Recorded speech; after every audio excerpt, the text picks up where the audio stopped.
climate change and climate resilience. And therefore, the docket to which you're nominated, the East African Community, the ASAL region and regional development, is actually at the center of this. If approved, what is your vision in respect to this historical marginalization of those areas, and how will you help steer that vision of ensuring that there is climate resilience and more speedier development in those regions? Thank you. Go ahead. Thank you, Deputy Speaker. Madam, it is true, arid lands where I belong, fortunately, Turkana falls under arid lands, has suffered many years of marginalization, and I tend to believe I saw that happen because I was present and I'm present where these things were being done. The marginalization that is coming to these arid lands is specifically on the stereotype and the information and the media that has reflected us in a very negative way. I also know we've never benefited. The arid lands have never benefited. Sorry to speak like this because I am also an arid person, so I've been a victim of these things. So sometimes when I say I mean the circumstances through which I also grew is relevant. So what we need to do right away to make sure this marginalization and everything else is working to the realization of climate resistance is incorporating the arid lands, the policies, the people, and everything else into negotiating, talking, and then have their issues raised in a way that it will finally come to the ministry at headquarters for policy influence. The pastoralists actually are the most that get effects of drought. They get effects of drought. They lose animals. They lose socioeconomic activity. They totally get affected out of this climate change. So by incorporating them into the bigger plan of the ministry, they will be able to speak from what they know, and they will be able to get better attention and better resolutions to the effect of this drought in a manner that would actually make them cope with what they are going through all the time. And also making sure, because it is one of the areas that is more affected in terms of receiving the impact of climate change, they need really to be cushioned in a way that they will be able to survive around these areas because they can't go away. That is their home place. That is where they know better. So by incorporating, it means we go and get homegrown issues that would be captured within the policy level. And even when we are talking of cushioning them during the drought, actually that would mean whatever that is supposed to be for them must be taken down to where they can feel and utilize it. So I feel the policies that are supposed to enhance climate resistance, the ability to cope, should actually incorporate, be from the top, down, down, up, so that at least there is that movement up, down, incorporating themselves. Majority Leader, you've just come in. Are you ready to ask a question? Go yes, ahead. Thank you. Just for the benefit of the nominee, my name is Kemani Shongwa. And Beatrice, I see you have a very rich background in social work, and you also mentioned you worked with Oxfam as a relief food officer. And I'm certain you know part of your work in this ministry will involve the procurement and distribution of relief food. But this is one area that has been riddled with a lot of malpractices, especially the procurement and distribution. I want to hear what you would do if you are approved by this committee to ensure, one, that we have a very accountable system of procurement of the relief food and how it will be distributed on the ground to make sure that it gets to the right people, not benefiting government officers who are charged with the responsibility of distributing it. Two, I don't see in your CV and your work experience any experience touching on trade matters. And you know the EAC docket with the East African community, trade is very critical. And part of the problems we have encountered in the recent past is having the government of Kenya not being present to negotiate on behalf of the country with the EAC countries. And we see an influx, especially of agricultural products, from onions, from our neighboring countries, potatoes, at times maize. Farmers in the south and North Rift, where you come from, suffer with their maize, and they can't market their maize because cheaper maize is coming from our neighbors in the region what specific measures will you put in place to make sure that you negotiate for Kenya so that properly at the EAC to get exemptions on the tariff barriers that are there to make sure that our farmers are protected. Finally, I see you are a member of the selection panel of the Azimio running mate selection panel. That, and I'm asking this question because it would have a bearing on your decision-making abilities and capability. Do you think you made the right decision in your running mate decision in Azimio? Thank you. Go ahead. Thank you, Mheshimiwa Majority Leader, Mr. Kimani. Now, on procurement on relief foods. Actually, the procurement process does not really have to be specific to the relief food. Procurement processes under finance are very clear, they are well stipulated, and the procedures must be followed in the sense that if a particular government, a particular institution would want to feed the people, and you've decided on a particular product to take to the people, what you do is you just advertise as it's been, you do all those procedures up to where you award the tender to distribute. And now, after that, by the trickle down and up effect that we are saying, let's incorporate the communities down and then influence what happens here, originating from them. What we will do, we will produce a list of the potential beneficiaries or those ones that need to be helped or to be cushioned from the drought. Then those ones, lists that informs those that will benefit. Because the story to do with whether food reach the people or not, it's sometimes the making of the careless people because they think God in heaven is not watching. It is just good to be truthful. When it is time to feed the people, buy the food, make sure it reaches the most vulnerable members of the society. So for me, the procurement process is still as it is in the other ministries, in the other public finance management acts.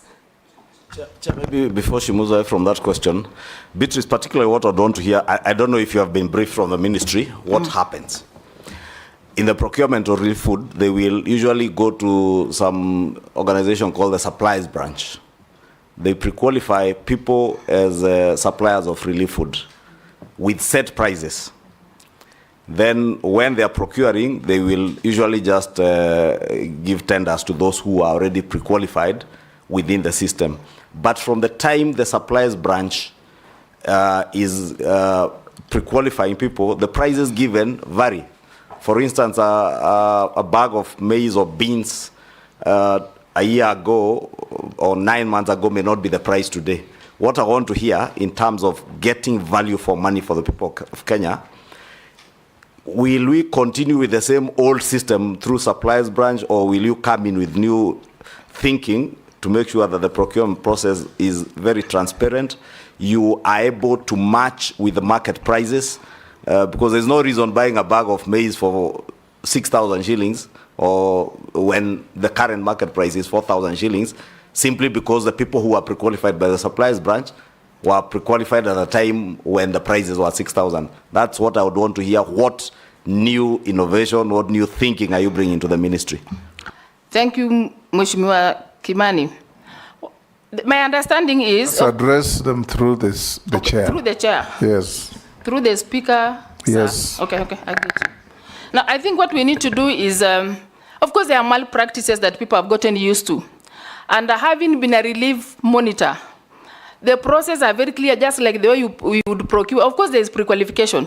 But again, value for money should be informed by the market prices, such that you don't bring people that escalate or put the prices up for other value, yet the market price does not go along with it. I think if I'll be approved by this committee, I'll make sure I'll be myself present in terms of, if this is the pre-qualification, what is the market price, so that we get value for money.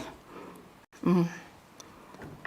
And then on the side of trade, whether I have knowledge of trade, through the chair, through the, Mr. Speaker, sir, and I'm used to, sorry. Mr. Speaker, sir, I would want to say that maybe the issue of trade is not really captured in my CV, but I can assure you I'm from Turkana, where we ourselves trade with the community from Sudan, which is part of the state member of EAC. And we've also traded with a community from Uganda, which is also a member state of EAC. So when it comes to trade, there are two ways of doing it. One, there's that one of barter trade where you are like commodity are exchanged for other commodities. There are also where monetary currency is involved. So, but sometimes even as we speak of procurement being having variance in prices, I still believe even in the trade, the commodities that are brought, we must also study because this commodity is not centralized in a place. It is all agricultural, sorry? Nominee. Yes, Speaker. You didn't get his question. Okay. East African community, like all other regional trade blocs, trade is governed by rules. It's not about getting a bag of maize and cross to Sudan and come back with a cow, or vice versa. It is a trade regime that is complex, dealing with customs, movement of goods, who produces what, who sells what. And when the East African community countries come together, they formulate rules that govern how we trade with each other to give advantage to everybody. So his question is, your CV doesn't have anything to do with that kind of regime. If you are find favor with the committee and get this office, how are you going to handle East African affairs, knowing, and this has come up before, that Kenya is a poor negotiator at the table of trade with its partners, that we have that history. What are you going to do to improve our bargaining chip at the table of trade negotiations? That is the question that the majority leader was asking you. Thank you, Mr. Speaker. I will answer that. Anything that is falling under... Speaker, probably even just to put it in layman's terms. For instance, between us and our neighboring country, Tanzania, there are onions that come from there. The people of Loitoktok and Kieni are growing onions. But because of the EAC common markets, we don't levy duties on products coming from, no taxes are paid on products coming from Tanzania. We also take our products, like you are saying, you take your products to Sudan without paying duty. They bring their products without paying duty. But we need to protect our onion farmer in Loitoktok and in Kieni. And why we have failed as a country is because we don't negotiate properly at the EAC Council of Ministers to protect our farmers. Because it's possible to exempt and say, for this particular product, our country is disadvantaged and we need to levy duty so that what is coming from Tanzania becomes more expensive to protect our local farmers. It is that, what I wanted to know is, what would you do now to negotiate better? Do you have the appropriate negotiation skills to go and negotiate for Kenya? Through the Speaker, actually what is happening normally when the two parties that are supposed to be enjoying their own sovereignty are involved, what you do, you really have to have the skill of communicating, negotiating, consulting, so that at least you come to an agreement on give and take. Because I personally feel there's nothing impossible when the willing hearts sit.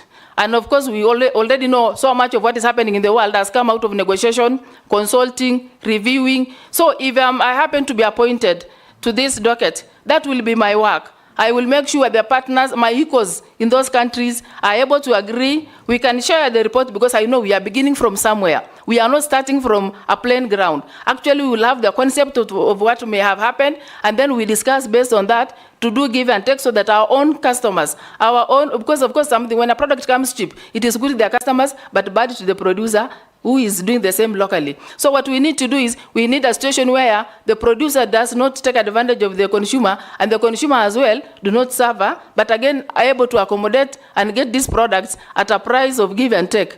And for Kenya, definitely being a Kenyan representative at that time, if that time come to pass, then it will be my role to get into the trade, negotiate with those people, agree, of course, us consulting also with our own farmers on something that we will put on the table as they put theirs. So we agree finally on what the policy that would govern that free trade without disadvantaging any part of the country.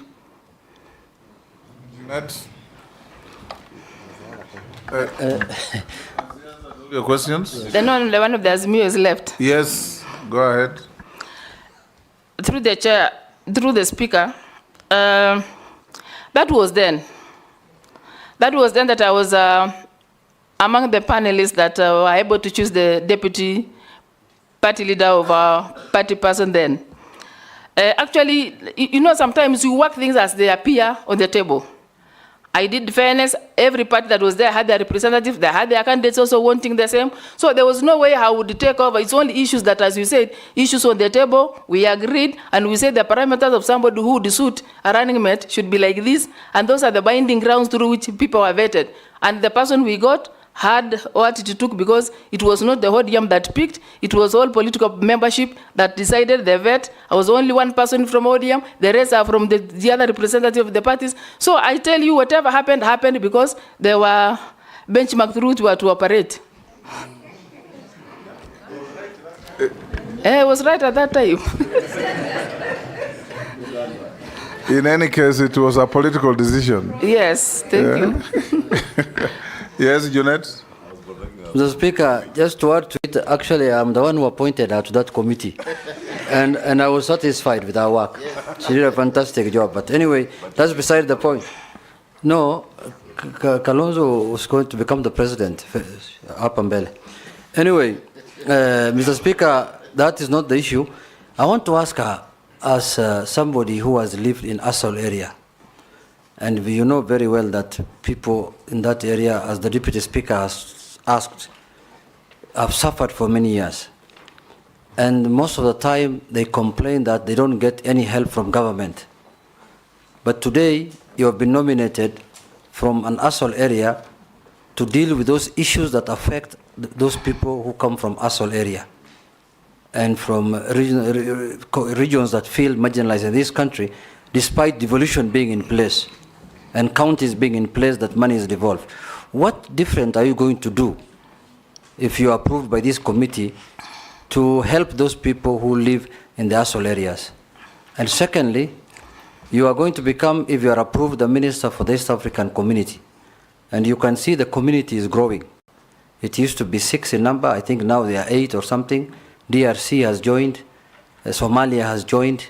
How are you going to harness the potential in that community, which now has close to 500 million people in terms of numbers?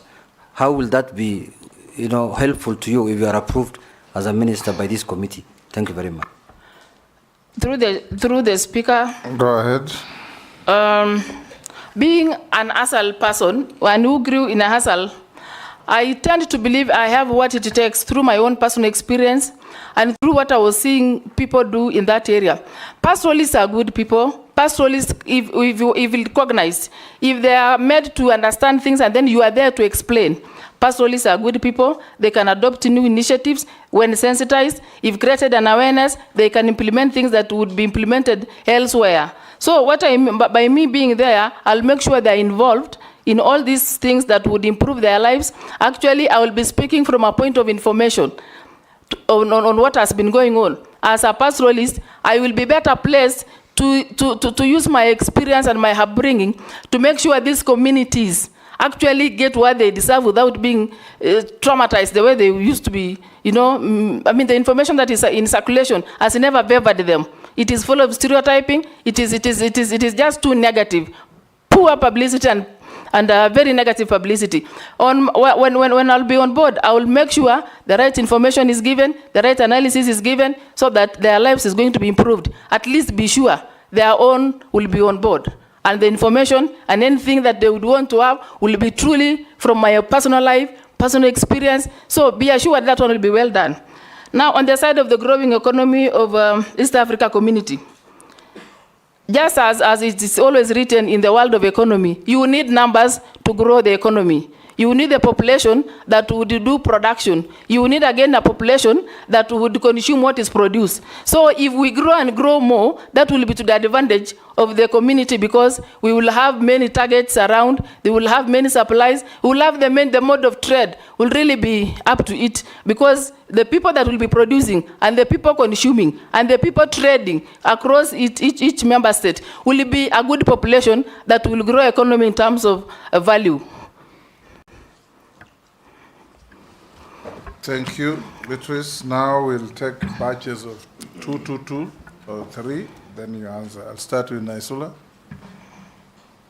One question. Thank you, Speaker. I want to know from the nominee, in case you're approved by this committee and the National Assembly, how you will walk the tight balance between protecting the interests of our country while at the same time taking care of the interest of the community. You know, there are allegations and misconceptions or conceptions that, you know, Kenya and other countries in the community compete, like Tanzania, DRC, Somalia, on other interests. So how will you walk that tight balance between the interest countries and the community's interest? The last question is on issue of relief food.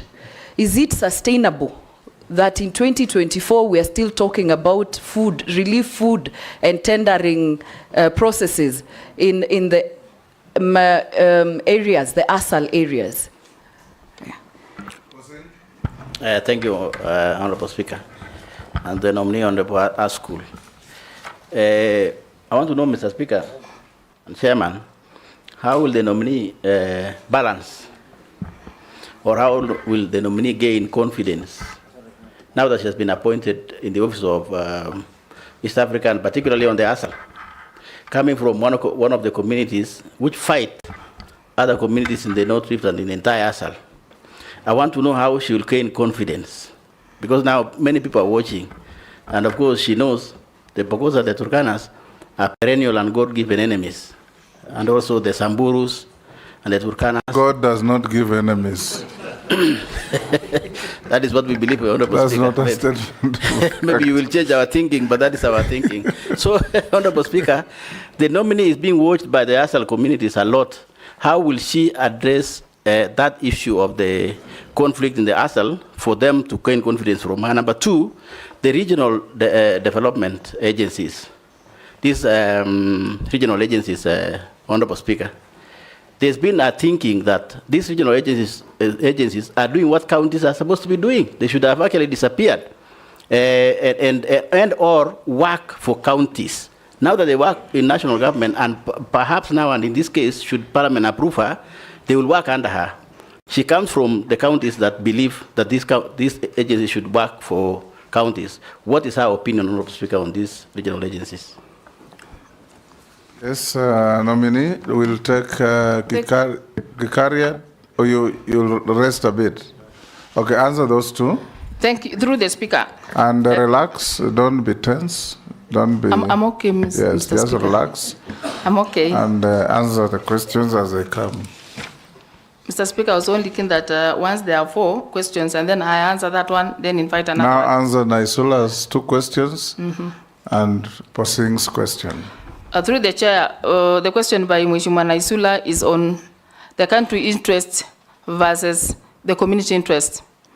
Above all, I acknowledge the fact that the country is the appointing authority.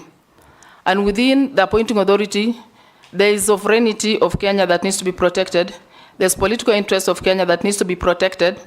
And I equally believe even those that are representing the community elsewhere have their own thing to protect. But now, in terms of the big agenda, Kenya being mentioned as the state that is dividing, that is pushing hard, not dividing, pushing hard for the full realization of East Africa community affairs, I believe it will not be like me alone. We will consult with the other teams. We will work on a joint decision. We will collaborate on affairs that would add value to the growth. Because at that time, it will not like I will be favoring them and disadvantaging the country, or disadvantage the country and favor them. Whatever way, I will be firm in terms of what is good for all of us as a country and as a point that would propel the growth of the community. So I will make sure it is balanced, but of course underneath, I will also know I have to protect the interests and the sovereignty of the Republic of Kenya. On relief food. On relief food, whether it is sustainable. Actually, for those who supply relief food to us, feel when they cushion us from the tough droughts, they are doing us a good service. But if we evaluate the period through which we have been having relief foods, there's nothing really much sustainable about it. I would explore a situation where we get alternatives, like putting a market to a choice where when you give like a safety net provision to the beneficiaries, they are able to go and buy things of their choice. Because I believe at that specific time, I also believe relief food is not well, it's not, if you look at the money they used to procure relief food is so much that would be turned into an activity in a good season. Like for example, if we have it's only in bad weather that relief food are important. But in good weather, the same money would be turned into an activity that would sustain the people positively in terms of investing food production, investing in the know-how, and how people would cushion themselves from the effect of the drought. But again, this habit of staying till they are bad enough to relieve, that is what is making our tribe, our communities in Asal not to really have good image, because the pictures, everything at that moment of relief is terrible. But I wish we would turn that positively and say, instead of waiting for the bad moment to act, can we then use what would have been used to improve their lives when they are still healthy and good enough to run their affairs? So for me, it's not sustainable. It needs a better look of it. Go to the next question. Mheshimiwa posing question. Yes. Mr. Speaker, honorable member should understand, I once served in the board of Rift Valley Water Services Board, which Pokot County fall under. So, if it gets back to the records of what we used to supply to give that community in terms of water services, I had it as a Turkana then. I have never changed. The heart that I used to implement is the same heart that will still implement this. After all, I am only a Turkana by community, but by heart and everything else, I'm a Kenyan. I don't think if there's any Kenya, would deserve another Kenya, just because you cattle rustle each other or do things.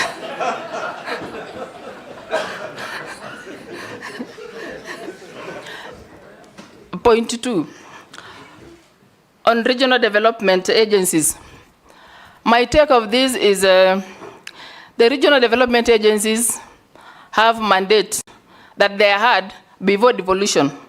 But in the event that some of their functions are overlapping with counties, I would want a situation where we will look at what exactly are the regional development authorities doing as a role, vis-a-vis what counties are implementing. Because being a regional development agency, for example, let me use one that is in my place and my Mheshimiwa Posing's place, called KVDA. KVDA crosses 3 counties or 4. In this regional development, we always believe the project that will be implemented cuts across those counties. So that means if we talk of what people had proposed that the devolved function should be handed over to the county, in a situation where one project is cutting across 3 counties, which county in particular do you devolve this function to?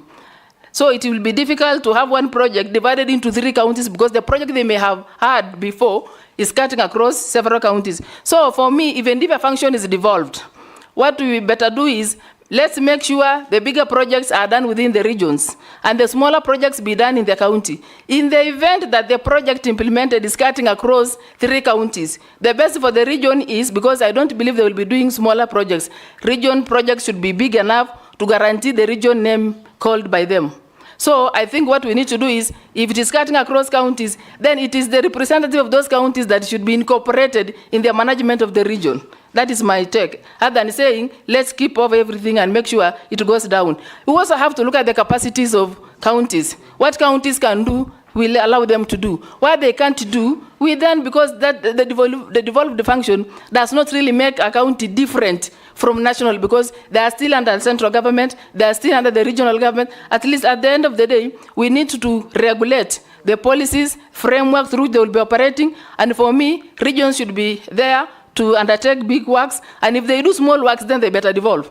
But if they are going for big projects that are cutting across counties, that incorporate other development activities beyond in a big way, then we need to maintain them. And in the event that there is need for counties to be involved, then let the representation of county be in the policy level of that regional thing. So that is what I would say. Can I make a follow-up question? That does not forfeit my opportunity to ask my question. Nominee, I hear you speak passionately about regional development and that they should go ahead. But you see, there is a framework in law. The counties are formed by the Constitution, and then you have the Regional Development Act, which sets out these regional developments. It is regulated by law. So it is not at your position to say you will allow them to go to do you think there is need to amend the statutes so that we align the operations to the Constitution? Probably that will now give us an idea of how you'll operate if appointed. Do you think there is need for a review, amendment, or even removing the law completely so that you allow the Constitution to succeed because it is the mother law of the land? Through the speaker, sir, I never said I drop, because as we speak, I'm only here to seek the favor of this committee to be appointed. So I cannot go ahead and say it should be removed. I'm here to get that affirmation. My concern is the issue of devolved functions and duplication of services. But having come from a particular background of being a county government staff, I know capacities within counties on what they can comfortably handle and what they cannot handle in terms of the expertise involved, the magnitude of the project that we may want to realize in regional agencies. My issue is, if the report that is informing this discussion is already on board, because I'm still outside till approved, if the information informing need whether to devolve it or to put it within the state agencies is informing the fact that they should review, why not? They can review the function, they can review balance works, so that now we see whether the information that would be before us would advise otherwise. So for me, I'm not saying we drop or we maintain. I'm only saying if the report informing what is being discussed will favor devolving, we devolve. It will favor the fact that we need to review activities that are undertaken by the regional development authorities, then we do that. Thank you. Mary Mase, Dawood, and Murugara in that order. Thank you, through the speaker. Nominee, I want to hear your thoughts on the current East African Community funding mechanism, considering the fact that there are challenges already with the existing funding policy. We have partner states that are not honoring their obligation of remittances. So what alternative funding mechanisms would you be looking at if affirmed to this position? Thank you, Mr. Speaker, sir. To the nominee, Madam Beatrice, I believe you have heard of the Equalization Fund, which was in Article 204 of the Constitution.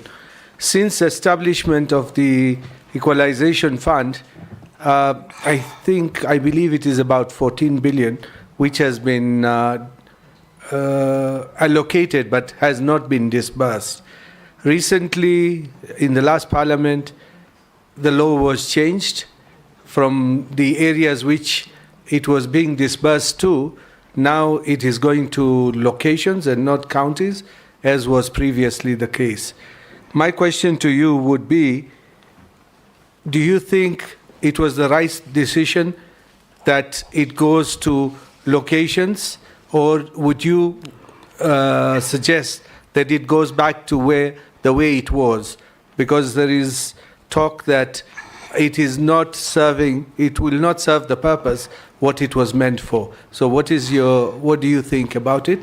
And where do you think the Equalization Fund should be used, basically?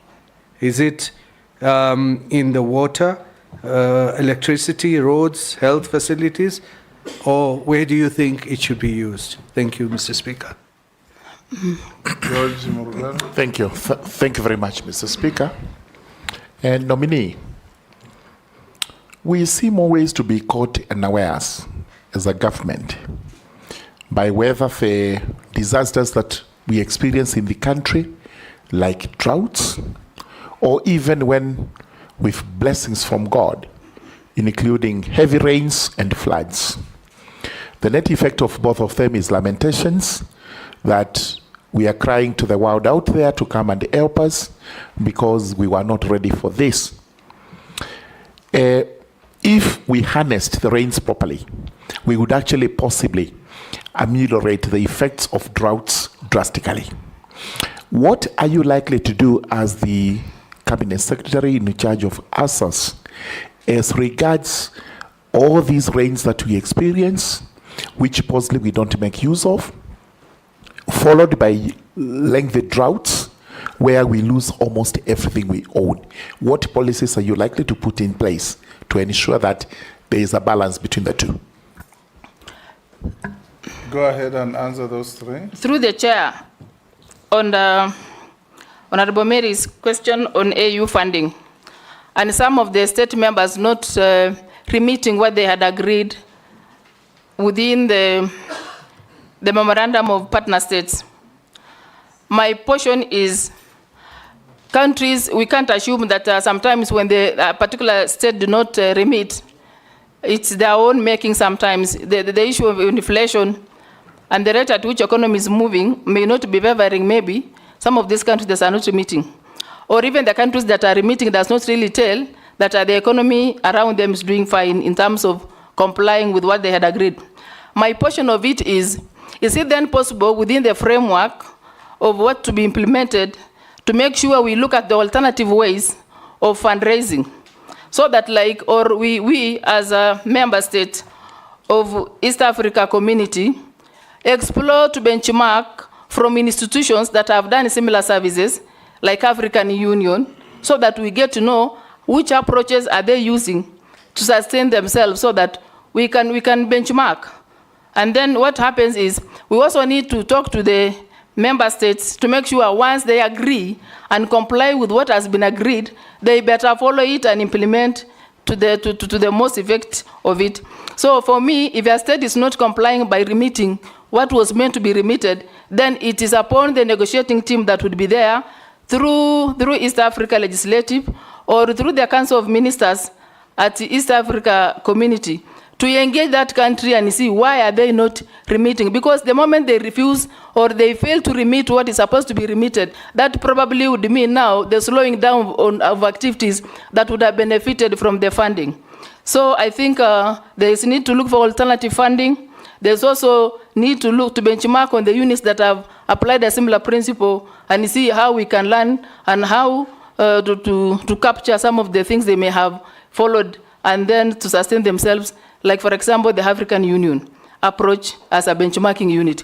That is what I would suggest. Or sometimes we can decide as member states to say, like, this is just about a suggestion, that if there are revenue to be accrued or taxes to be put on any import that is coming from non-East Africa community members, if something is imported outside the membership, is it then, if we agree, put a policy, a framework that would put a small charge that will automatically be put as a finance sustained way within the East Africa community? I'm just proposing that and I'm suggesting that, which is subject to deliberation within the partner states.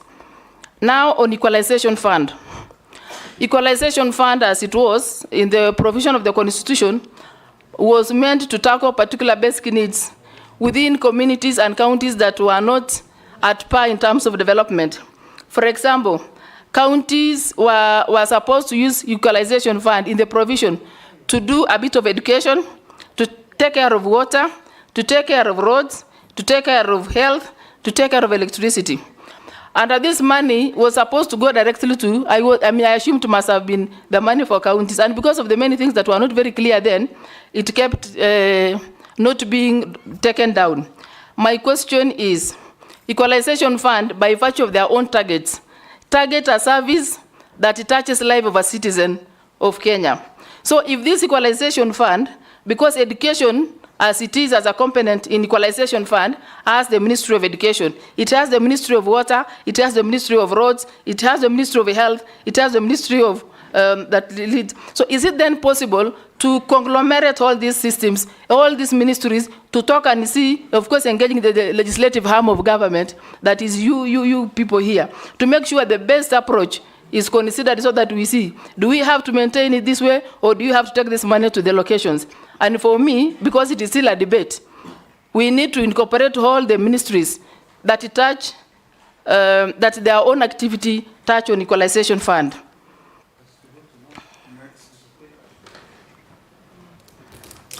Issues on disaster or drought, and then in the country that seems to be taking people unaware.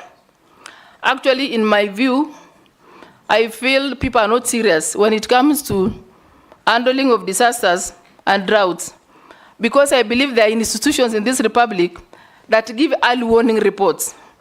NDMA gives early warning reports on the potential and the likely effect of the climate and the effects of droughts, all those things.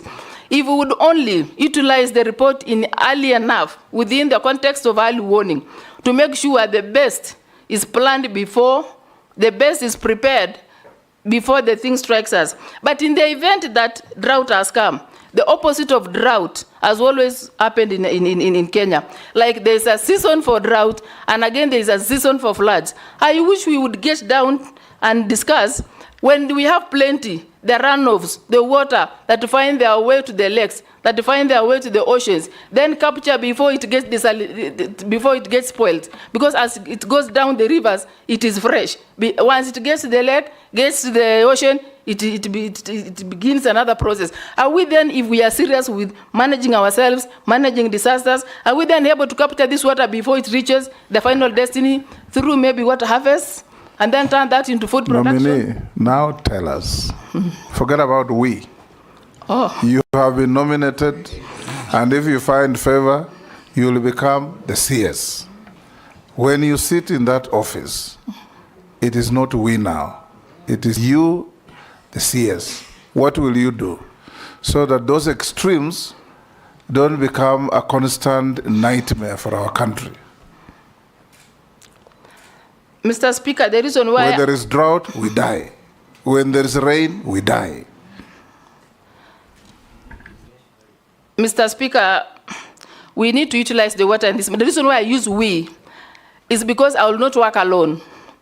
There are departments under which we will work together. There are technocrats that will bring their expertise into this.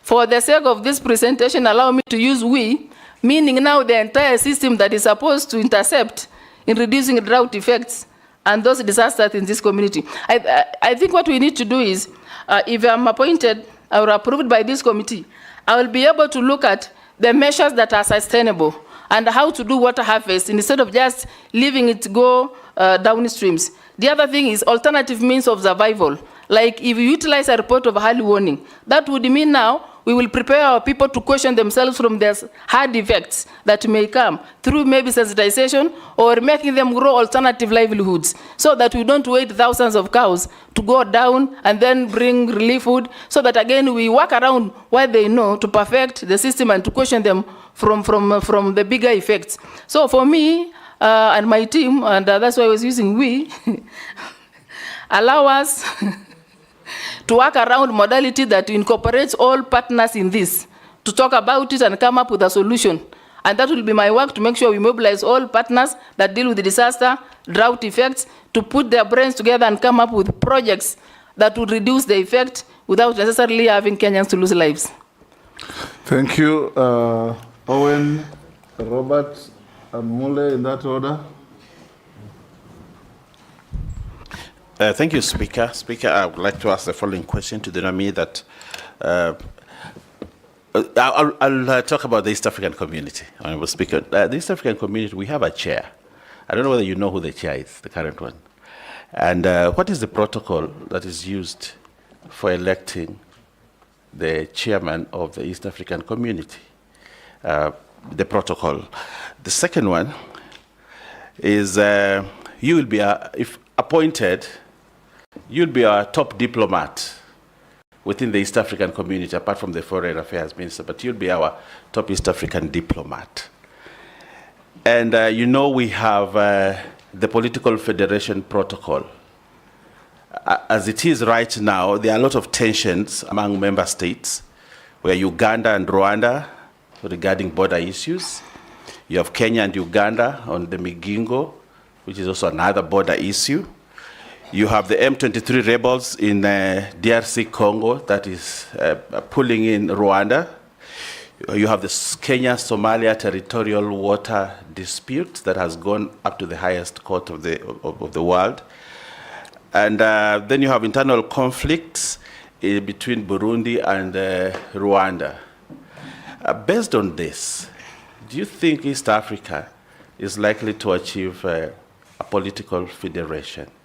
And do you have knowledge of the political federation protocol on the East African community, and how far are we in that protocol to getting a political federation?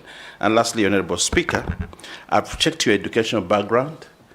I realize a gap. You start from a trade test to a certificate, then there's a gap, then you have a degree, then you have a master's. So how did you obtain a degree without a linking diploma? Thank you, Chair. Thank you, Mr. Speaker. Madam Nominee, while answering Honorable Mary's question on alternative funding, I heard you mention that you would be proposing taxes so that they can be able to be used to support the community. And be careful, Kenyans are very uncomfortable with any mention of additional taxes. I have two issues. One is the Ministry of EAC is an important ministry, because I think what part of the protocol is that every one of the partner states has to have that ministry as a standalone ministry. Although Kenya, we have connected it also with ourselves. How do you believe Kenya benefits or continues to benefit from being in the East African community, noting that sometimes some of the trade agreements are not in our favor? So I'd like a clear answer on that one. And secondly, this is basically coming from the public since we started vetting. And you have served as in the Rift Valley Water Service Board as a director from 2008 to 2012. You also were a CEC in Turkana County government from 2013 to 2016. More or less, you have actually been working for the public and earning your pay from taxpayers. Now, the thing that public has been helping us to do in vetting is the issue of net worth, and they have been very, very particular. You've noticed all the headlines. Every time we have vetting, the main issue of concern is the value or the net worth of the individuals that we have been vetting. I've gone through your CV. You are saying you have a net worth of 100 million. I would like you to probably just to allay the fears of the public so that they don't think that you got this from Turkana County when you worked as CEC, to just tell us how did you acquire it? Because every time we have mention of money, people think that is all stolen money. So you need to explain to them how you acquired this money and that you've been paying your taxes appropriately, so that we can put this matter to rest. And you're doing this because of all the other candidates that have come before us who never got this question. Thank you, Mr. Chairman. Thank you, Mr. Speaker. Welcome, nominee. A quick one is that East Africa community has a common market protocol of free movement of labor. And you know very well, in this country we have a huge batch of youth who are seeking for employment. What measures are you going to put in place to ensure that this free movement of labor does not come to disadvantage our youth within the country, that is Kenya?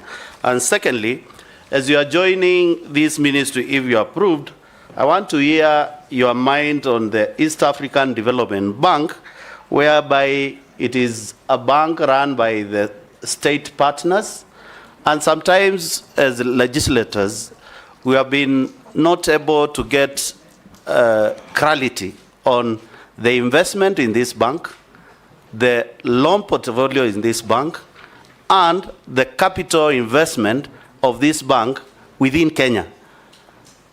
Leave the other states within Kenya, because you'll be representing Kenya when it comes to that.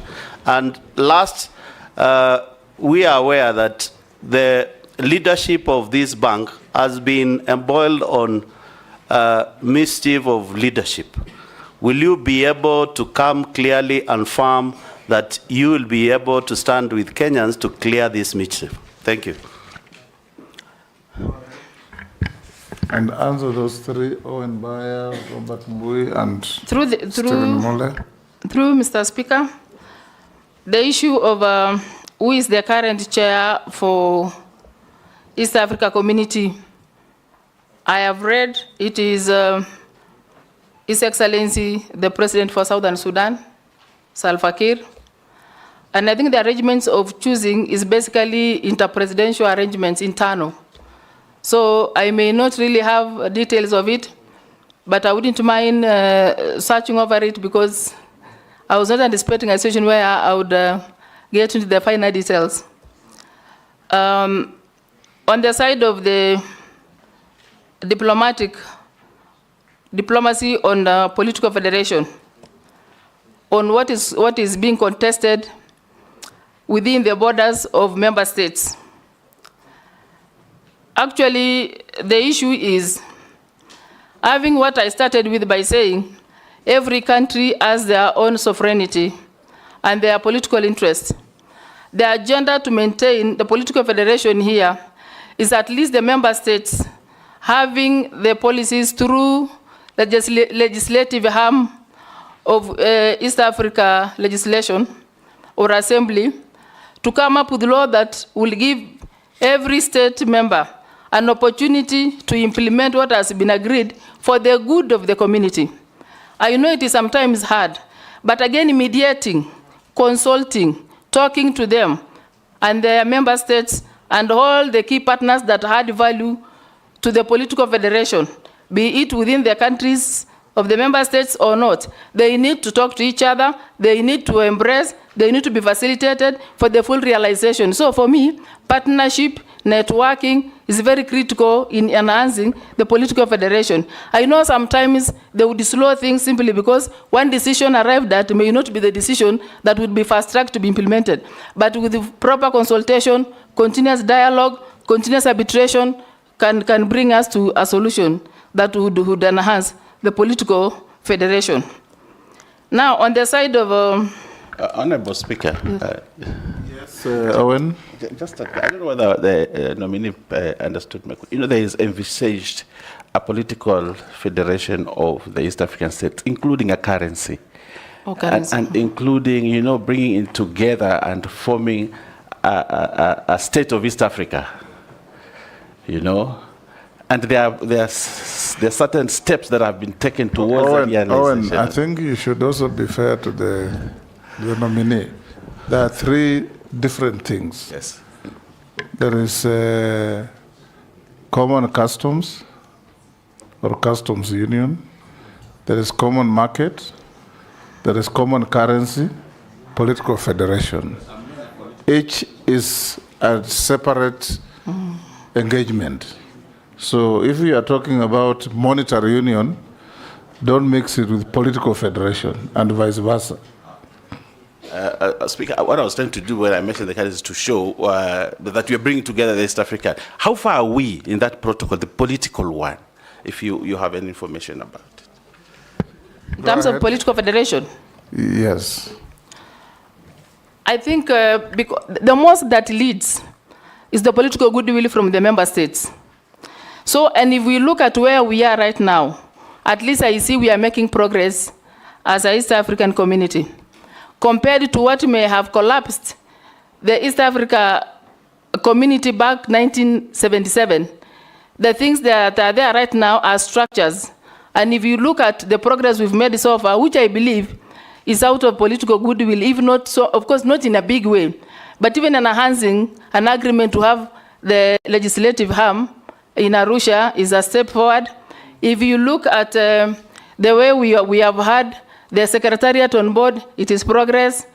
If you look at now even the Court of Justice in Arusha, it is progress. At least the progress that is headed to the right direction. I know we've not achieved so much, but I assure you, at least we are beginning and we are headed to the good direction. Next question. To questions from Robert Mbui. On my degree, Yes. on academics. Yes, the gaps in your... Yes, I can explain. Actually, what happened is I took a course in certificate in a place called Kobujo Social Development Training Institute that was examined by Kenya National Examination Council. And if I were not, the fact that I have no diploma means I would have reduced, if I had diploma, I would have reduced my degree years to 3. And because I didn't have a diploma, I had again to go for a degree for 4 years. 1 extra year has been added because they said we cannot be, if I would have gone for diploma, I would have gone for a degree for 3 years. And because I went for 4 years, that is now meant to take care of the diploma that was not there.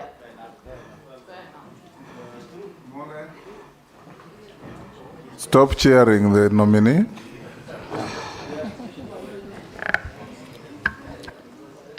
Through the chair on taxes. Actually, I know it is very sensitive right now in the Republic of Kenya to talk about taxes. Kenyans will come on you, and they will come for you.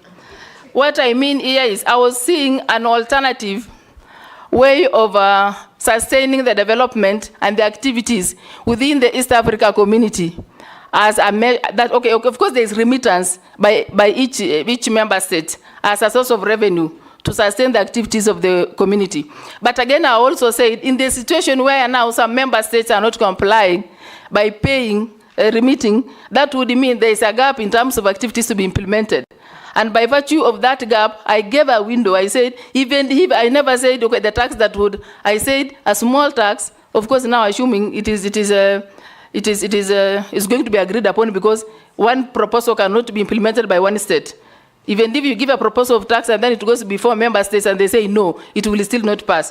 But I was looking at a way of making alternative source of funding for for East Africa community as a proposal. But that doesn't mean it's going to be taken as it is because I'm only proposing as one member if appointed. It will still be discussed by the others. If they will find it appropriate, it will be adopted. If they will not find it appropriate, it will not get anywhere. So that one was the reason why I was just suggesting need, without really looking at the tax, the need for alternative source of funding. The other, through the chair, the other question is the ministry importance in... Sorry, come up again, sir. The importance of Kenya being in the community. Oh. Through the speaker, I feel Kenya is among the states that started spearheading the need to have East Africa community on board. The benefits are when you are a lead in a particular federation that seems to be big enough, one, it gives a country an image, positive image of wanting to grow itself and wanting to grow the neighborhood and wishing the neighborhood well in terms of economic, in terms of trade, in terms of the currency, in terms of the language, that is togetherness and the sense of belonging. That is positive in itself. Number two, when we enhance the collaboration on market, when we collaborate in terms of policy, when we work around things that would make Kenyan labor to move around the member states, if we look at things that would make some legislation to come, that in itself will market Kenyans in this manner. Our commodities, our supply will have an external market. Again, our technocrats that are not well absorbed in the country and they can get an exit of getting to these countries through their membership to be employed. Even the constraints that they undergo in terms of licenses to work, those documents, by virtue of being a Kenyan, and Kenya is a member state of East Africa community, that will give leverage to that Kenyan to just walk around the continent, the membership states, and get employed, look for a job. I mean, Kenya will benefit. Yes, the question of, pardon? Your the net question worth. of net worth. Oh, and how she my acquired net it. worth. Through the speaker, I want to take you back to who I am. I am from a pastoral community that is still rich in culture. There is nothing about me, if you read that word properly. It is not mine. There is nothing under my name. But because the culture allows us to live in the manner we live, in terms of communal life, family life, that worthiness is not cash. It is the property we have. As I said, I'm married. My husband has worked in several places. He's been outside the country for 17 years. So I am telling you, this has nothing, even if you were to revisit when they were gotten, it has nothing to do with county government. It has nothing to do with, this is the efforts and the humanitarian salary of somebody. So it is a family worth. Family worth, and you know, by virtue of being from that area, family worth is equally a community worth. Because when you have to support the neighborhood, you have to support your other relatives, you have to support. So basically, that well is not mine. It is our net. Our net worth. Go ahead. Go to Mule. The question by Honorable Mule. Is that on common market protocol? Yes, it is on the common market protocol based on the free movement of labor. And the second one was regarding the East African Development Bank, on the investment of this bank within the East African community, and particularly how Kenya has benefited on this bank being one of the shareholders of the East African community, and the leadership of our bank, and the assets the bank owns, because we know the bank is based in Uganda. How do we benefit, and how much have we benefited from this institution, Kenya being one of the majority shareholders?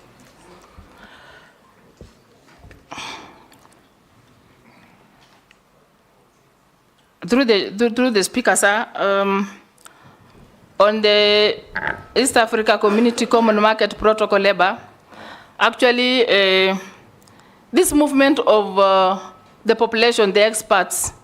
Movement of labor, you're saying? Yes. Yes. It's actually something that we need to enhance more. And in terms of benefiting Kenya, on the side of the bank, this one I'm telling you, if you're going to appoint me, I will get into this to make sure I get to the finer details. Because right now... Don't trap yourself. That bank is not under your jurisdiction. But the question... It's under the jurisdiction of the Treasury. So don't trap yourself. It's okay, Mr. Speaker, but you know... It falls and it carries an East African name, but it's under the jurisdiction of the Treasury. That is why I'm saying, Mr. Chairman, Mr. Speaker, if it gets to where I can answer this question, I would rather have all the technocrats in finance and economics to advise on this one, because as at now, I am not well equipped with what to answer. Good. And now, Raso, you'll take 4. Raso, Shurie, Mishi, and Rahab. Thank you very much, Honorable Speaker. Beatrice, the ASAL constitute 70% of the Kenyan landmass. There are currently 23 counties that are considered to be ASAL, but 10 are classical ASAL, and they fall under FCDC. And the major problem in ASAL is water, scarcity, and food security. If the House approves your nomination, what measures are you likely to undertake, or intervention measures, that those counties are likely to enjoy the same benefit as the rest of Kenyans. And remember, Honorable Lesuda asked you about relief, whether it is sustainable. But I want to add a rider to that. Should those Kenyans who live in Asal be perennially accustomed or tied to relief food, or there must be something that the government, both at the county level and the national level, should do to ensure that those people are safe, whether there is flood or there is drought? Secondly, you worked in the county.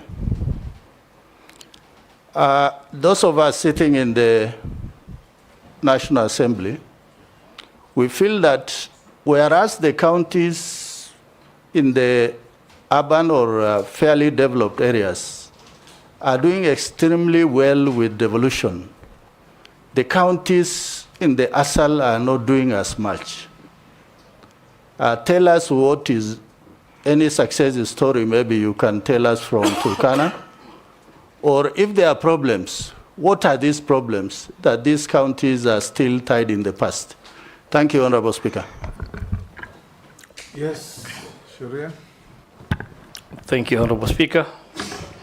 Honorable Speaker, I just have two questions for the nominee. I think one you somehow mentioned it, but I just want to ask. The East African community is built on 4 pillars. Would you be able to mention them? And my question number 2, the ministry that you've been appointed for has always been reactive to natural disasters like floods or drought. What measures would you put in place to make the ministry proactive rather than reactive on natural disasters? I thank you, Honorable Speaker. Thank you, Honorable Chairman. Honorable Chairman, my question to our nominee. I've known Beatrice Askul in the women movement, advocating for the rights of women. But away from the rights of women, I want to take you to the youth movements and the rights of youth, knowing that it is over 60% of the East African population are youth, and that is under 30 years. Most of the time they've been complaining of isolation, marginalization, and not being included in decision-making processes. Now, in case you are approved, what strategy are you going to use to engage youth in regional development? How will you ensure their voices are included in East Africa program on job creation and skill development? And also, how will you collaborate with youth councils, institutions like universities, across East African community to amplify young voices in regional integration? My last question, it is on the issue of security, especially for our fishermen in Migigo Island, knowing that we are using that resource among East African community. There have been some conflicts between Uganda and Kenya. How are you going to involve East African community in resolving such conflicts? Thank you, Honorable Chairman. Rahab. Thank you, Honorable Speaker. My question to the nominee. The building of dams has been pursued previously as a way of addressing water shortage and mitigating the impact of drought in ASO areas. However, the projects have often been marred by corruption and argument of non-viability. These include Garana Kuraru, for example. What lessons can we learn from this project, and how best can the ministry facilitate ASO areas to have access water and food security? The other question is about the delays in freight clearance and how we normally get delays in the borders when the trucks are coming from the neighboring countries. Thank you. You can answer those, nominee. Mr. Speaker, the last question, I didn't get it from the honorable member. The last one. You know, Beatrice, for example, when people go to Tanzania to buy goods, sometimes they can spend 5 days or even a week trying to clear their goods. What are you going to do about it, fast track that? Okay, thank you. Let me start from our point. The process of clearing products and people's movement at the borders is true, takes a bit of time.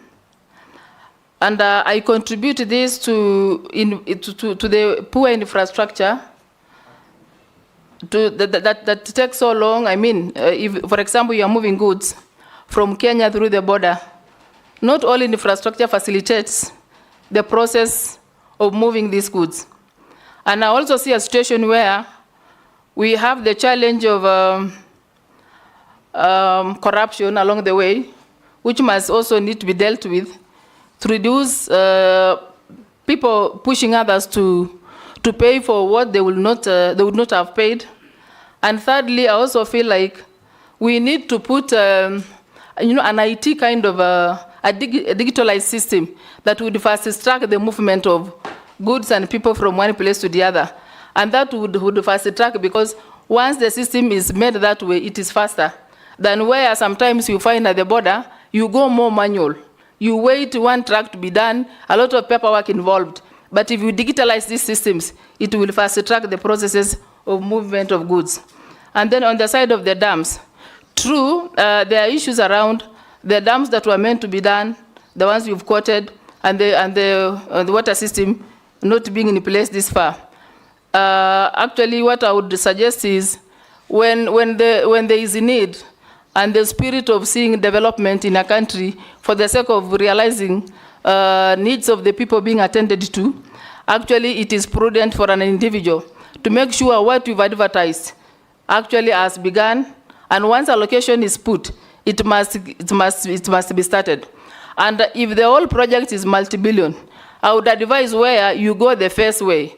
You take this phase first. Once that phase is complete, you go to another phase. At least by doing that, you will get value for money per phase. Than where you put one project, and maybe in the course of the many phases being started, there are likelihood of others being affected, and yet maybe you may have released all the money. For me, I think we need to be truthful to the process of procurement. We need to be truthful to the process of value for money. We need to be truthful to the realization of complete projects, so that at the end of the day, the issues of Kenya are attended, the suffering of Kenyans is reduced.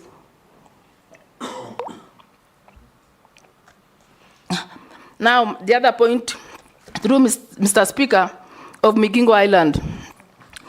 I have read about Migingo Island issue between Uganda and Kenya, and I believe the best way here, in fact, where it had reached, where now securities are not taxing the fishermen from the other state partner, was actually done away with. And for me, what I would suggest here, I'm subject to correction, what I would suggest here is where all the two states stakeholders that may play a role in this must converge to have a discussion on a better way forward.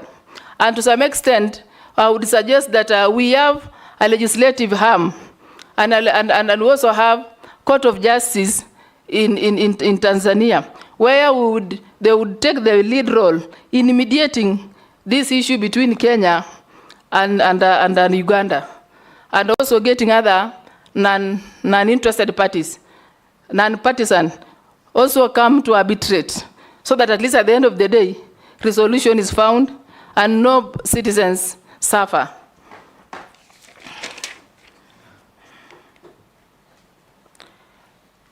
Through the chair, on the question of on the youth, Mheshimiwa Mishi, on the youth movement and how the ministry will get them involved in the regional development. Actually, in every population of any state, the youth are part of the population. And I think it is time we come up with a specific affirmative action, just like we did with the women affirmative action policy, that enhances inclusion of women by all means. I think where we are headed now is to have an independent and a deliberate policy that will incorporate the young population of this country, the young professionals in this country, into every activity, not mine alone, not the Ministry of East Africa Community alone, even the other ministries. We just put a deliberate policy that would enhance their involvement, so that they also bring the young expertise, they also bring their bit of, as they also learn from the structure itself. So I think we need to do a deliberate policy on this.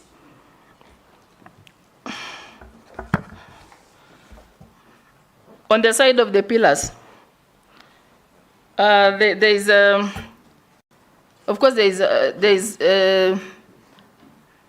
enhancing the trade. There is the issue of the protocol that pertains to immigration. I've forgotten that one, but I'll remember. The poor infrastructure, these are part of the pillars. We also have the political federation as part of it. We also have the monetary policy being part of it. So these are the pillars that are supposed, and the trade and the market actually, as part of the pillars that need to be enhanced. And of course, there is also the issue of the language, where now people will move freely and communicate a language that will facilitate the fast tracking of what is supposed to be put to enhance the full realization of East Africa community.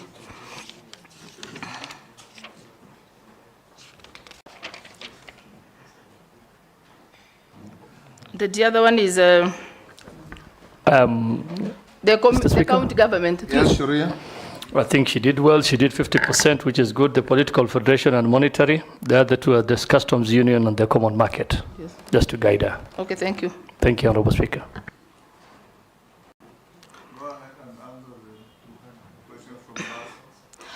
Whether there is, through the Mr. Speaker, sir, there is a point that talks about whether Turkana County is a sample county in terms of effects of devolution as an ASAL area.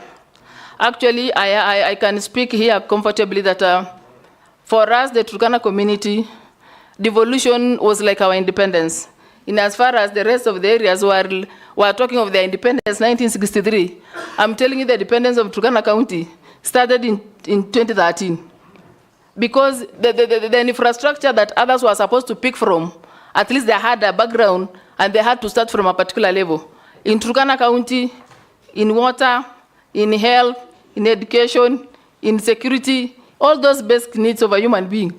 Actually, we had to start from the point one, including the nursery schools, infrastructural for schools, infrastructural for health facilities. We all had to begin. That is why, in as far as when Turkana was said to be receiving billions, I'm telling you what is billions in a beginning point where you had totally nothing. So for us, as people said, the beginning and the independence of Turkana County began in 2013. It is real. It is very practical. And even right now, we still need more. Because for a very long time since independence, they had never gotten attention from anybody, maybe because of the distance. Sometimes the closer you are to the network at the center, the better you are. When you are far away in terms of even being far in infrastructure. So I think Turkana case may be different. But on the side of solution to food reliefs and their safety in terms of the disasters we receive, as I said, just like I've spoken on the youth, I think we need to do a deliberate attempt or a move or a framework through which we will make sure now all the partners in the Republic of Kenya that act or respond on emergencies put their resources together, plus the ministries concerned, and come up with one concrete thing that would be a permanent solution to these things. And again, being a reactive ministry, a reactive network, that would mean we are only waiting till the bad moment comes. That means we ignore the reports that are supposed to be giving a warning. There are institutions that give warning to what's likely to happen. But we wait too long till this thing happens, we lose lives, we lose livestock. Then when we come, that's the time we come to appear like we are pushing to do something possible. I think even us, as the victims of these disasters, need to push the partners that are within us. I know most ASAL areas have the biggest number of NGOs. I think it is time we put a framework that will make them now think permanently in a solution-based way. Vicaria, have you? Vicaria, we'll have one more of a member who came in late. Thank you, Chairman. My name is Vicaria David. I come from Nakuru Town East constituency. Honorable Chair, I think the things I wanted to ask has been asked, but I think it is important for us to put emphasis to the nominee that had an opportunity of going for a climate change conference in Arusha the other day. Honorable Speaker, when I reached Namanga, if you see the queue of vehicles from Kenya vis-a-vis the other side that are coming in, then you realize there is a problem. And I think it is important for the nominee to take charge and cognizant of that fact, that we can't have a smaller queue on the other side coming this side, and then a longer queue going on the other side. And this goes again to what Majority Leader has been saying. Maybe we need more information to the people in the transport industry and what we actually need for us to fast track our clearance at the border point. It is very unfortunate, Honourable Speaker, even when you go the other side, we were stopped. I think they just see a registration of a Kenya number. You are stopped at every police place where they are on the road, asking for fire extinguishers. And these things are the things that need to be taught to these people, because the people are going into the transport sector every now and then. Maybe the nominee needs to fasten that and be able to understand and assist our trading, our partners who are doing trade in the respective. Secondly, Honourable Speaker, we have been with you in a few of the interparliamentary games, where we talk of the tightening, widening, and strengthening our partnership. But it's only about sports and we go. And nothing much between interaction between the East African community on some very important issues that affect us. Of course, maybe it could be, it is important also maybe to have some session where members of parliament can sit together and exchange ideas on how to do trade, on how, and we had in the football section, Honourable Chair, is where we were talking about what the president, actually that is what is happening. The president has been insisting on this technical subject trainees graduation and the effect that it is having in Uganda. And I think that is what we need to push more as a community for us to be able to, and including, Honourable Chair, the Gen Zs has reminded us to remember our national anthem. If we can be able to say our national anthem, all the three stanzas. And when I went to look at that, it speaks volume. The anthem for East African community anthem, again, is important. Are you asking a question or making a speech? I'm just a comment. Thank you, Mr. Yes, Mary? It's a slight addition. Honourable nominee, I think the issue of queuing of vehicles along our border is a very serious one. If you go to Busia border or Malaba, and sometimes there's a queue all the way to Bungoma, and it is causing a lot. Not to Bungoma, to Tarbo. To Tarbo, even to Tarbo. 65 kilometers of and it has caused a lot of disaster. Yes.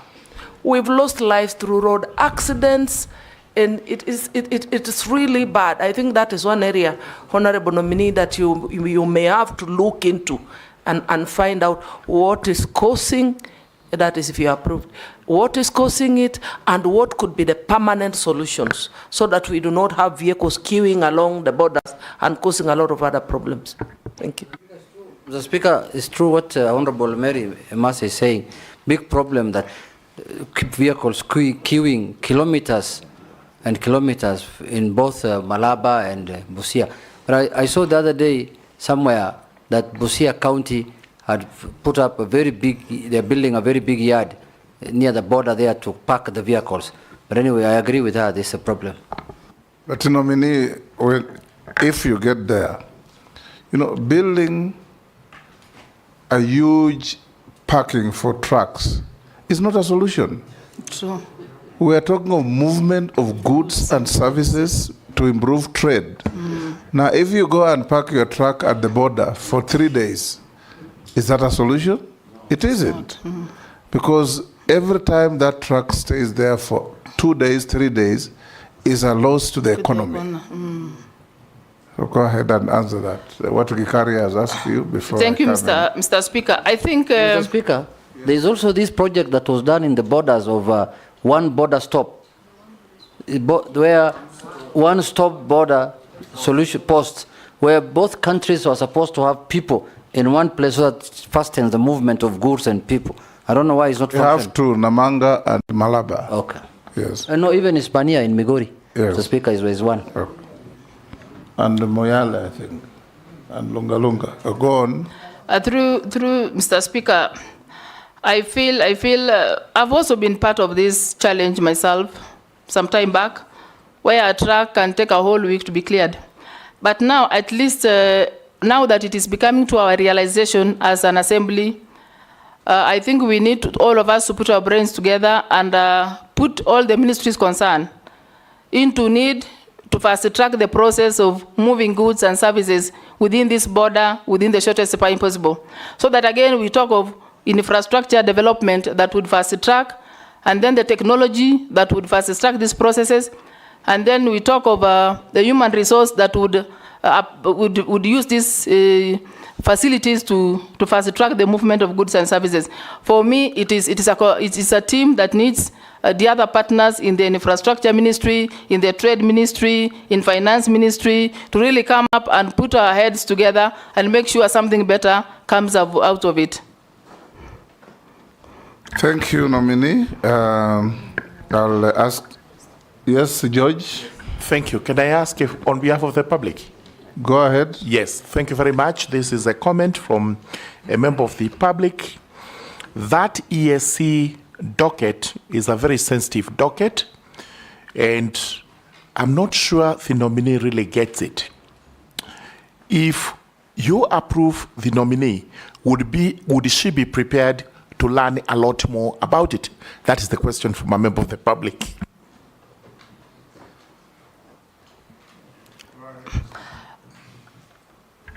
Through the Mr. Speaker, actually where I'm coming from, as at now, or as of now, I have been, since the time of appointment, I was able to only have 4 days to prepare myself, grasp all about the ministry as an external person. As soon as I'm going to be approved by this committee, trust you me, that tell the whoever has written that, I have what it takes.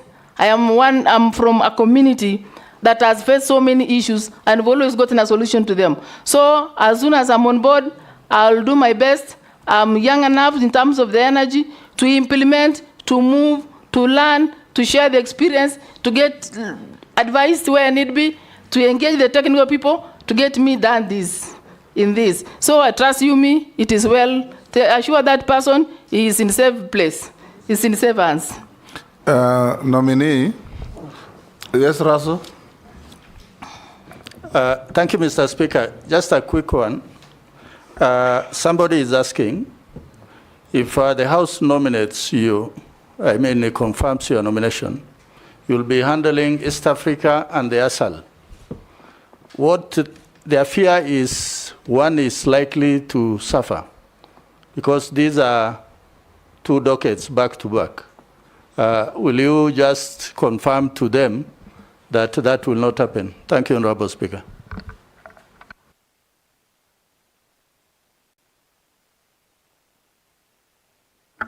Anybody would be listening to us would assume that because much of the questions here are on East Africa community. But in the situation where we had to balance 6, 6, 5, 5, I would have attended. And again, as somebody who is at the policy level, we have already structures at ASAL level that would implement ASAL issues. We have the one for East Africa community that would settle on that issue. So I will only be balancing a team that is already on board, a team that has an expertise. It is not me alone who will implement it. So it's because of the amount of questions here that somebody is saying the ASAL may suffer, and yet I even come from ASAL. It's even bad to make that assumption. Maybe the mode of questions is what has made somebody to believe maybe ASAL may suffer. To assure him or her, I am an ASAL person. But remember, nominee, yes, that you have not been nominated because you are from an ASAL part of Kenya. You've been nominated because you're a Kenyan, and you must demonstrate suitability to handle this docket on behalf of the people of Kenya, not the ASALs. Okay? True, Mr. Speaker, I was only answering because they said ASAL may suffer, so I was assuring the person that it's okay. Now, there are some issues from the public before I come to 1 or 2 questions. One person asks, given the grades that you got at secondary school, how did you end up studying for a degree? I answered it. Yes, I'm just reading to you what the public is asking. Okay. The second one is, given the recent suspension of Uganda's milk products from entering the Kenyan market due to disputes over quality and standards. What legislative amendments or policies would you advocate to resolve such trade barriers and strengthen economic ties within the East Africa? Part of this falls within the trade docket, but you can answer.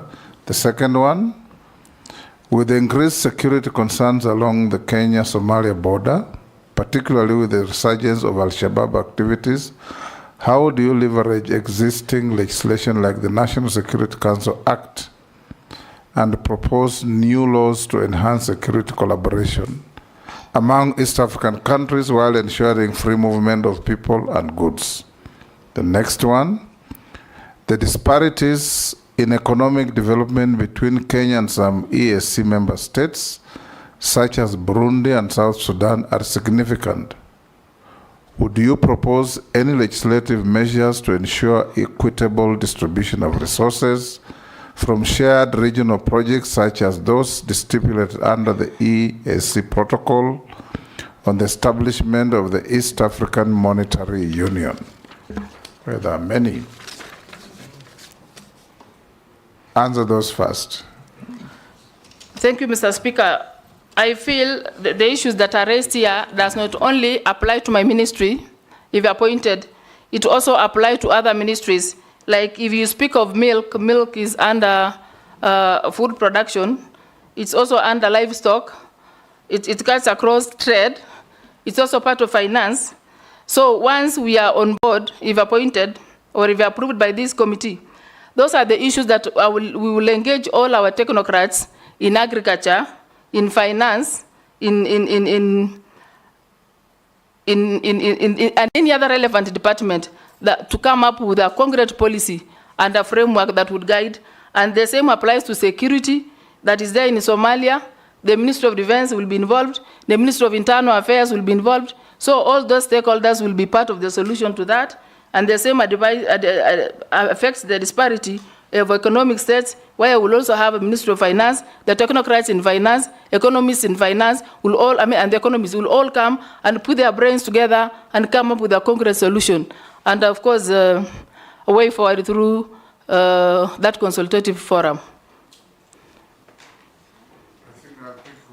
Two more. Somebody asks, with counties like Turkana, Marsabit, and Wajir facing severe drought, what legislative measures do you propose to institutionalize drought response mechanisms, such as amendments to the National Drought Management Authority Act to ensure long-term food security in these regions? The other one that I can pick out, because some are repetitions, is resource-based conflicts over water and pasture, such as those witnessed in the Turkana and West Pokot border regions, have escalated due to drought. What would you consider, would you consider proposing legislation for community-based natural resource management and conflict resolution frameworks, possibly through amendments to the Land Act to formalize resource sharing agreements? Can you answer that? Somebody is asking about the stalled Kainuku Bridge in Turkana. I think that's not your docket. Go on. Thank you, Mr. Speaker. On counties like Turkana and Marsabit, and amendments on response to drought, actually what is happening is, as I said earlier, we need a deliberate and team-based solution to these recurring issues, so that we put ways of a framework that would enhance food production, enhance water harvests, enhance alternative livelihoods, enhance value addition to this community, so that we reduce the effect of drought within the acts. And that one means all the ministries concerned, all the partners concerned, all the stakeholders concerned must put their brains together and come up with a long-lasting solution to what has been recurring. Now, on conflict of water and pasture along Turkana, and the other areas, the pastoral areas. Actually true. If we borrow an initiative that we went one time when I was a CC for Turkana to the Uganda, and we found a very big dam called Kobebe that is supplying water all year round. I think it is time we adopt a solution that would run the citizens of this country with their livelihood all year round, in the sense that the dams are put, this water that is just running around, I mean the water that is flowing down would be captured somewhere where it can be utilized by pastoralists, it can be utilized for pasture, it can also be utilized for food production by the very communities that are vulnerable when this strikes. So I think for me, it needs back to stakeholders engagement, consultation of all the key actors in this field to make sure we put a long-lasting solution to what the communities are suffering from. And also in situation where we go cross-border, in terms like when the community moves from this area to the other area looking for pasture, we need as an institution of government to move ahead of our citizens and lobby for safety and lobby for these things so that when they encroach those zones, they are not attacked or they are not rebelled, causing deaths. So. Good. Let me ask you one question, nominee, or two. Do you believe in East African integration? As at now, I believe because it's about the impression. In the sense that if... What do you mean impression? Sometimes people tend to judge a particular thing before they get into it.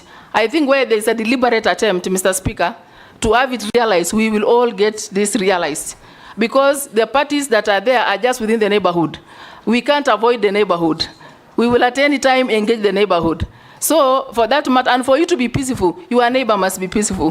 For you to grow economically, your neighbor must be growing. So, and because there's a cross-cutting issues, these crossing issues must be put together for a full realization of East Africa Community Federation. If you find favor and become our minister or CS in charge of East Africa, we already have protocols for a customs union, for a free market, and a protocol for free movement of people, goods, and services.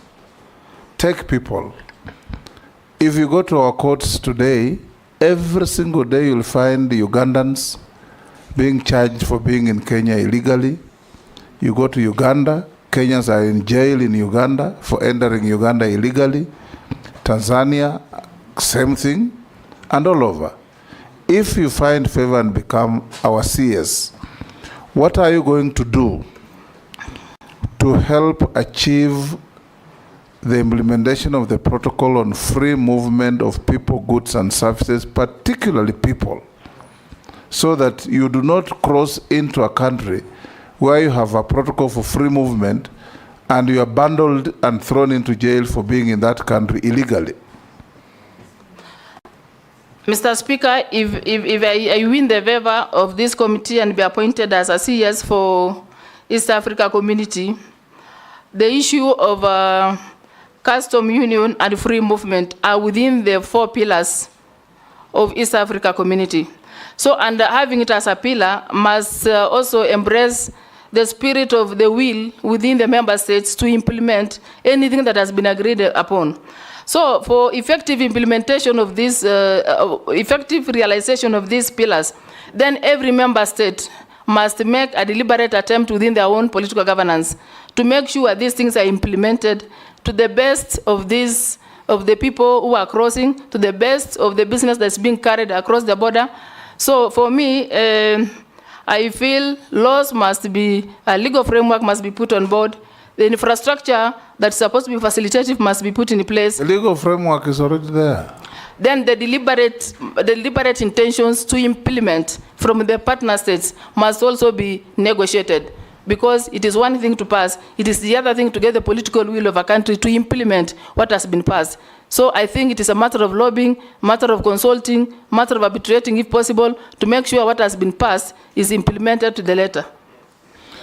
A small 1 or 2 mundane questions to you.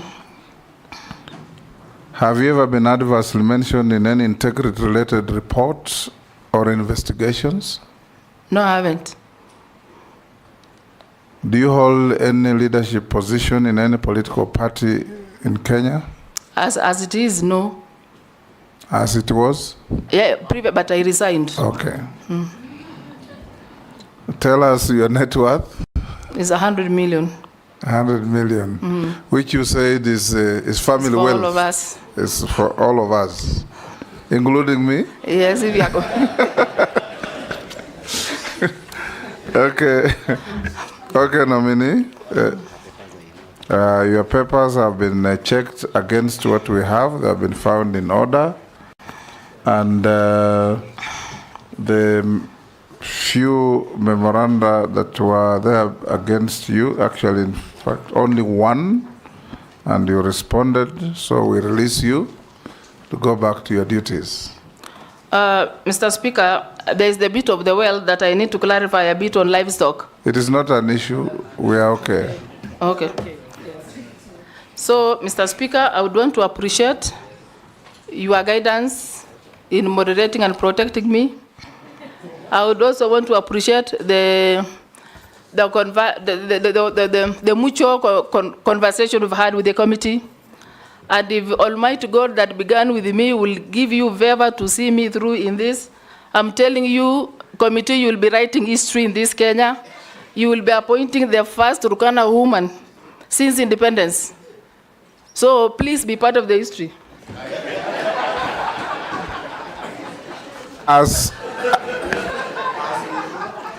As we look forward to the possibility of writing that history, I want to constantly encourage you. You are not going to be a minister because you are Turkana. You are going to be a minister because if we find favor, your competence and your ability to serve each and every Kenyan from Vanga to Kibish, from Lamu to Malaba, everywhere in this country.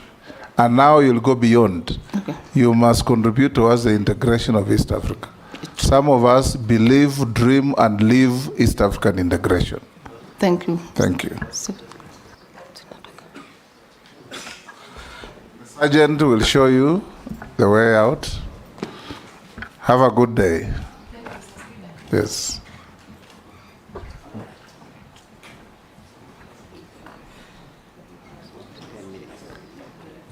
Members, More radio, have saved 10 minutes, 88.2 and that is the FM. time that you have for your Are in short charge. break. As they More rearrange the radio, room and 88.2 FM. We are in out there. charge. So let's go and do that.